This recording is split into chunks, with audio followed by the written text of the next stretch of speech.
escaliers aussi. Ça, c'est important. Ça fait partie du sport matinal. Henriette Ekoa a bien dormi. Très bien. Bien réveillée aussi. Bien hein? réveillée Très bien, aussi, elle est bien dans le sport, c'est tant mieux. Nous allons vous proposer dans un instant de retrouver donc Henriette Ekoa qui, dans la mouvance de l'information, va nous permettre d'approfondir la réflexion autour d'un sujet d'actualité. Dans un instant.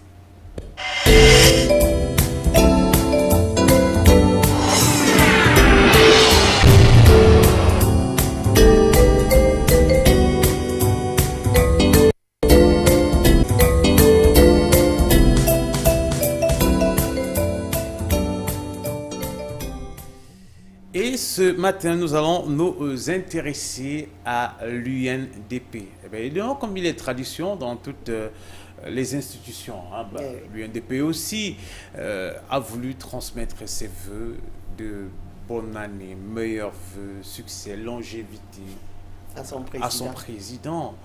Je ne veux pas dire naturel, mais enfin, son président connu. Et ça, c'était hier. Ce qui nous a intéressé, qui intéresse Henriette Ekoa aujourd'hui, qui vous rend sa copie. Oui, alors hier, c'était les vœux du parti de l'UNDP à son président, le ministre Bello Bouba Maïgari. Le président de l'UNDP est très rare sur les médias. Ses prises de parole sont rares pour qu'on puisse s'attarder aujourd'hui sur celles, quelques impressions qu'il a livrées à l'issue de cette rencontre avec ses militants et ses cadres qui sont venus lui présenter évidemment les vœux de bonne année pour l'année 2013. Année importante donc, puisqu'on a des élections bientôt et que l'UNDP peine depuis 1997 où le SIF est entré à l'Assemblée nationale, peine à retrouver l'aura que ce parti avait en 1992 avec plus de 60 députés. C'est donc une UNDP qui se bat aujourd'hui pour retrouver un peu de son lustre, mais qui est handicapée notamment par le fait que l'UNDP soit un allié du RDPC, un allié depuis longtemps, depuis 1992, lorsque l'opinion a appris que les voix du candidat Bello Bouba Maïgari avaient été transférées sur le compte des voix du candidat président sortant, évidemment, le président Paul Biya, candidat du RDPC. Et depuis lors, l'UNDP est un allié indestructible du RDPC, un allié qui a toujours manifesté sa fidélité aux élections présidentielles l'année dernière. C'est encore il y a 2 ans, pardon, en 2011, l'UNDP a soutenu le RDPC. C'est donc dire que ce parti qui est au pouvoir, qui partage le pouvoir avec le RDPC, est considéré comme un parti de la majorité présidentielle. Et donc on ne comprend pas très bien comment de temps en temps ce parti veut se positionner dans l'opposition alors qu'il est membre de la majorité présidentielle. Comment va-t-il retrouver ce lustre lorsque le RDPC, le parti qui est la locomotive de cette majorité présidentielle, rafle tout sur son passage comme un véritable éléphant et que l'UNDP est réduite au rôle peut-être d'une gazelle dans le meilleur des cas ou d'une fourmi? C'est très difficile aujourd'hui que l'UNDP puisse, avec une telle collaboration d'une vingtaine d'années avec le pouvoir RDPC, se refaire une virginité et dire si la majorité du pays pense qu'il faudrait qu'il y ait un changement, penche pour une critique du gouvernement actuel et du pouvoir du RDPC, il sera difficile pour l'UNDP de dire qu'il n'aura pas partagé ce pouvoir et donc partager la responsabilité du bilan de ce pouvoir. C'est donc une UNDP qui va être fortement critiquée, mais qui se prépare courageusement, et c'est son droit, à aller aux élections, à rafler beaucoup de mairies et à pouvoir se constituer un groupe parlementaire, c'est-à-dire atteindre au moins le nombre de 18 députés à l'Assemblée nationale. Ça va être difficile, mais ils pensent que c'est possible, surtout quand on sait que le RDPC ne laisse aucune chance à ses alliés et que partout où ses alliés ont des candidats, le RDPC a des candidats avec une chance supplémentaire que les autorités administratives et autres travaillent en faveur des candidats du RDPC. C'est donc une difficulté majeure à laquelle va être confronté ce parti et espérons que M. Bello Bouba, qui pense pouvoir bientôt reconstituer un groupe parlementaire, qui pense pouvoir revenir comme un parti très important de la scène politique camerounaise, pourra évidemment réussir ce pari et c'est toute la chance qu'on lui souhaite. Ah ben, ils n'ont pas pitié, hein. Ils dévorent tout sur leur passage, les gars du RDPC. Ah oui, tout. ça. Ils écrasent tout. Ils écrasent tout. C'est un partenaire, c'est pas un partenaire gagnant-gagnant. Enfin. Non, non, pas du certainement pas. Ça aurait été quand même bien de laisser parfois des petites parcelles aux autres. Oui. Surtout les alliés. Quand bah vous oui, savez, enfin, vous allez il y chez a quelques années, battre, Kodok s'était fâché parce que il est un allié, mais on présentait un autre candidat, bah évidemment, oui, du RDPC qui l'a battu. Ben, naturellement, Voilà. puisqu'il faut tout dévorer pendant qu'on y est. Merci beaucoup, Henriette Ekoué. Je te souhaite une très très bonne journée. Merci. Merci beaucoup. Un clin d'œil aujourd'hui à l'UNDP. Il fallait bien le faire. Peut-être appeler à la réflexion, peut-être aussi qu'on se satisfait de sa posture et de cette posture quand même. Oui, parce bizarre, qu'il semble, entre deux chaises. Entre deux chaises, bah oui. Il n'est pas exclu aussi que si quelqu'un prenait le dessus et décidait de passer dans la mangeoire, bah, rien ne dit que l'UNDP résisterait longtemps. Encore faudrait-il avoir cette force politique pour s'implémenter et surtout s'imposer sur le plan national pour intéresser le RDPC. Bon, merci beaucoup Henriette Ekoué, on te souhaite une très bonne journée. Nous allons nous intéresser à l'actualité sportive de cette journée avec notamment Monsieur Hervé K qui va vous proposer dans un instant le temps du sport, le temps de toutes les dernières informations sportives que nous avons pu recueillir pour vous ce jour. Voici, c'est parti.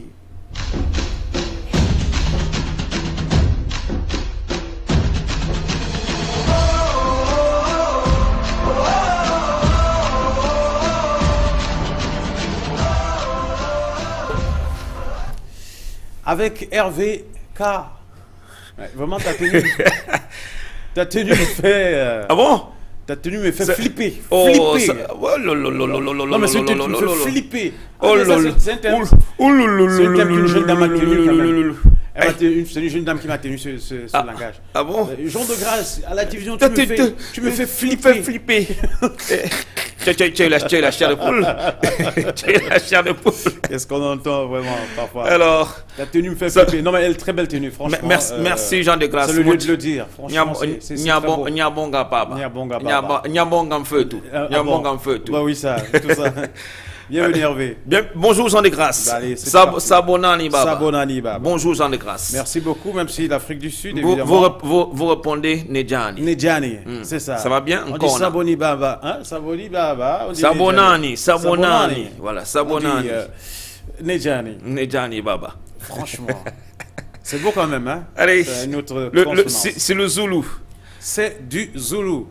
Et Hervé, nous revenons à l'actualité nationale. Oui, Jean de Grâce. On commence avec Sarah Itonde. Sarah Liengu Etongue, ce matin, nous allons faire un clin d'œil à la reine des montagnes, cette sacrée reine des montagnes, Sarah Liengu Etongue, qui avait décidé il y a 4 ans de prendre sa retraite, Jean de Grâce. Et samedi, elle a fait un grand retour, un comeback magnifique. Et Sarah Liengu Etongue, septuple championne au pied du Mont Fako, cette fois-ci a occupé la 2e place. Et ça, il faut le faire, Jean de Grâce. C'est une preuve, c'est une marque de l'endurance et même de la passion de cette dame, cette grande dame de l'athlétisme au Cameroun, qui cette fois-ci... il ne faut pas qu'elle nous fasse le coup de mourir un jour sur le monde. Non, Sarah Etongue. Elle est bien conservée en tout cas. Elle est bien conservée. Après de 50 ans, elle a encore toute sa fraîcheur. L'année dernière, elle avait pris le temps de manager, de coacher quelques jeunes, notamment qui avaient occupé des places non moins modestes dans cette compétition. Et ce matin, nous tirons un grand coup de chapeau à la reine des montagnes, Sarah Liengu Etongue, qui a occupé la 2e place derrière Yvonne Goyen, une sacrée championne Yvonne Goyen, à 25 ans seulement, 5 fois championne consécutive pour cette jeune fille de la région du Nord-Ouest. Ça veut dire qu'elle est également sur les traces de la reine des montagnes, Sarah Liengu Etongue, qui nous regarde dans la région du Sud-Ouest. Allez, on se dit bravo, salut à la championne. On espère qu'elle nous réserve encore beaucoup de surprises, mais surtout qu'elle prépare la relève, au pied du mont Fako pour cette ascension du mont Cameroun, la course de l'espoir. Très bien. Tant mieux en tout cas, en espérant, et ça ce n'est qu'un vœu pieux, que la course de l'espoir sera beaucoup mieux organisée dans les prochaines éditions.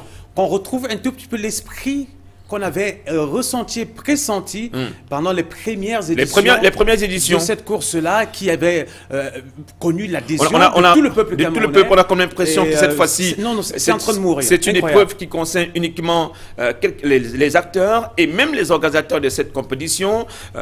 Trop d'improvisation. L'improvisation qui vient plomber l'organisation d'une compétition d'envergure comme l'ascension du Mont Cameroun, qui devait être, je ne sais pas qui si devait être aujourd'hui citée comme une compétition majeure sur le continent africain. Ça devrait. Mais au fil des ans, on plonge et la compétition se retrouve uniquement souscrite dans le triangle national et même uniquement dans la sphère de l'athlétisme au Cameroun. Pourtant, l'IDESAF devait également prendre très au sérieux cette compétition, la course de l'espoir, l'ascension du Mont Cameroun. Voilà, on ne perd pas espoir. Maintenant, heureusement, on ne perd pas espoir, j'en ai grâce. C'est quand même la course de l'espoir.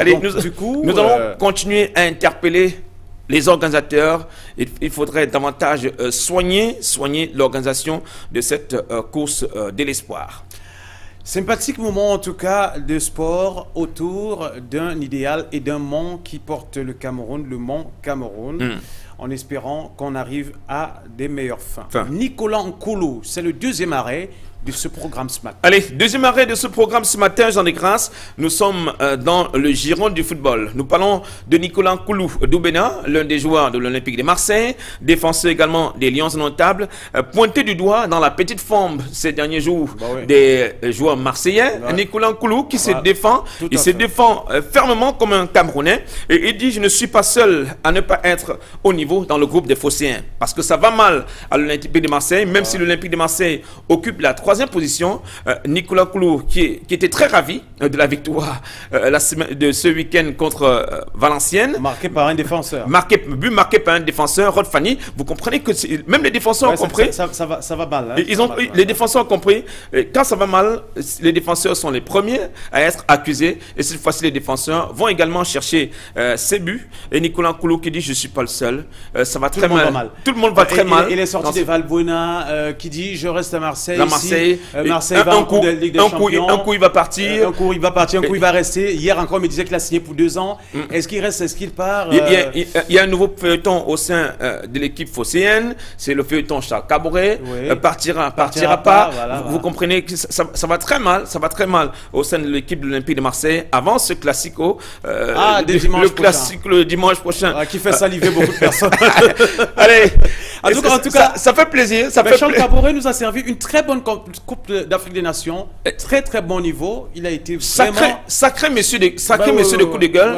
Il avait dit avant l'ouverture de cette CAN: à Marseille, je suis brouillon. Vous dites que je ne sais pas jouer au football à Marseille, mais au Burkina Faso, je suis une star et je suis un footballeur professionnel. Et ça, il a prouvé. Et il a prouvé. Et ça, il a prouvé. Il a prouvé. Mais franchement, bravo quand même. Ça, vous savez, à Paris, nous savons reconnaître aussi les valeurs. Et c'est tant mieux. C'est tant mieux. Nous sommes très élégants. C'est une manière pour vous aussi de préparer le classico. Oui, c'est une manière pour vous aussi de préparer le classico. Le classico, c'est dans tous les cas, votre coach, Carlo Ancelotti, a dit l'Olympique de Marseille, c'est une équipe costaud. Ben oui, non mais enfin. Et je vais me préparer avec la meilleure des équipes possibles du Paris Saint-Germain pour faire face à l'Olympique de Marseille dans ce classico. Absolument. Et ce que je veux dire, c'est que Marseille surprend plus d'un avec ses performances actuelles. Il y a peut-être aussi un coup de chance de temps en temps, mais franchement, il faudrait saluer ici cette équipe qui n'a pas le budget qu'il faut cette année, les joueurs qu'il faut, mais qui se retrouve quand même dans cette posture. Ça s'appelle, Jean de Grasse, la détermination et l'abnégation des joueurs, surtout à bien faire leur boulot. Pourvu que ça dure et qu'on ne se fasse pas reprendre par les Ajaccio et autres. Eh bien, voilà. On va y aller avec Yaya Touré cette fois-ci. Nous allons à Manchester City. Allez, Manchester City, mais nous allons... la CAN qui joue les prolongations, Jean Grasse. Ça continue. La CAN qui joue les prolongations, chers téléspectateurs. Après la compétition, l'heure est au démenti. Yaya Touré qui dément formellement toute bagarre avec Didier Drogba dans le vestiaire avant le match des quarts de finale contre le Nigeria au stade de Rustenburg.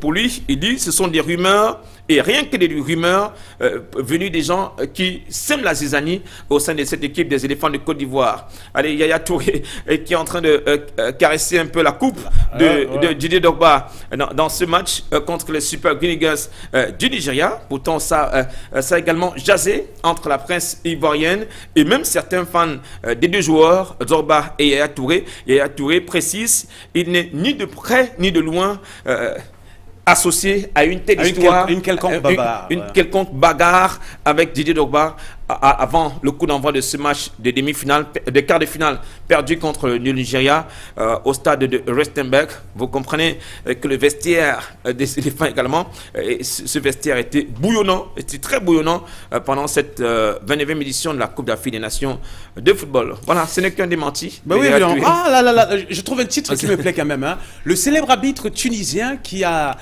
foutu le bordel, en quelque sorte, en Coupe d'Afrique des Nations. On en reparlera très longtemps. Le très célèbre Slim Jedidi, le Tunisien. Et cette fois-ci, Slim Jedidi demande lui aussi toute suspension de la CAF.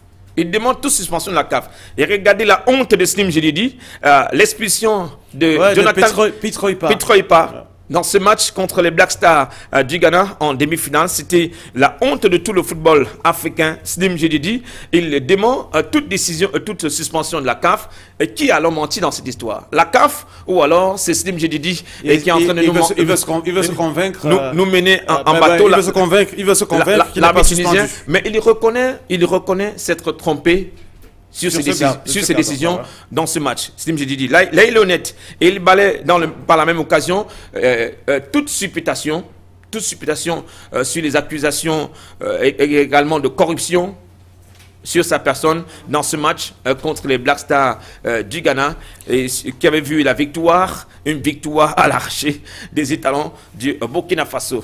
C'est la sortie de Slim Jedidi qui veut dédouaner un peu sa personne, mais c'était la grosse honte de cette Coupe d'Afrique des Nations de football. Laquelle Coupe d'Afrique des Nations, on a pressenti, et on a ressenti d'ailleurs à travers les commentaires des uns et des autres qu'on avait l'impression que le Ghana connaissait quelques faveurs quand même de l'arbitrage pendant toute leur... on avait l'impression qu'il était... que le Ghana était porté par Slim Jedidi. Oui, évidemment, c'était même pas le seul match. Et qu'il avait choisi, de faire qualifier. Mal y en a pris. En face, il y avait une équipe accrocheuse des étalons du Burkina Faso. Ah mon Dieu, Sochaux a battu Paris Saint-Germain. Voilà. 3-2, c'était dimanche, mais vraiment, monsieur Sako, avant ce match, ça a vraiment chauffé au PSG. Ouais. Ça a vraiment chauffé au PSG.